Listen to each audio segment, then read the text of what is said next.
My name is Alan Bosley, and I'm an IT technician for Acme IT. How did you get into the business? Oh, well, Frank and I, we attended a job fair at Caltech back when we were roommates, and I applied to about 17 different jobs, different places, but Acme was my safety, like my safety, so it was like my third choice, but that's cool because I'm going to be making bank wherever I go. As long as there are people dumb enough to, click on an email that says, "OMG, I have some hilarious pictures of you." Well, I'm going to have a job. So also, I'm about 37.8% sure I'm still on the waiting list to be an Imagineer over at Google. So I got that going. I don't know. How did I meet Steve and Frank?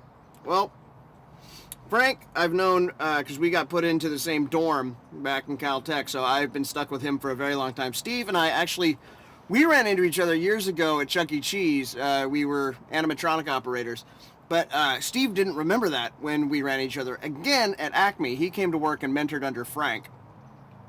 But after we had lunch together and figured out who each other were and compared some notes on what Frank was teaching him, he started mentoring under me. And we would drive around in the van. That's where we figured out that we both knew the movie Ghostbusters by heart and would just kind of perform it for each other, which was really, really great. I think if we were to make us into Ghostbusters, I think that Steve would probably be the Venkman. I'm definitely Egon, the brains of the outfit. And Frank is either Ray Stans, the heart of the Ghostbusters, or Slimer. Really depends on what we're eating that day. Who is Jeff Bradshaw? Who's Jeff Bradshaw? Well, that's really the question, isn't it? I've never met the guy, and I don't actually know anyone who's met the guy. I'm about 97.3% sure that he's just an amalgam of stories that have been kind of pressed and molded together into a single figure, maybe by, I don't know, maybe an overzealous Intel rep that's just trying to convince Frank to buy off on vPro. I don't know. And maybe he's just sort of a god that's been willed into existence, like some sort of like Scandinavian nightmare god. Could be like Jacob from Lost, kind of this all-powerful being that's kind of manipulating everyone to his end. But I swear to God, if we end up in a church with my dead father, I'm going to be pissed. Wow, my 3 biggest influences as a techie? Well, number 1, I know definitely Rick Deckard from Blade Runner. Because he kind of took like this human approach to what essentially was a software issue. I actually, at a Comic-Con a couple years ago, I bought a replica of his gun, but Acme won't let me carry it. Which sucks.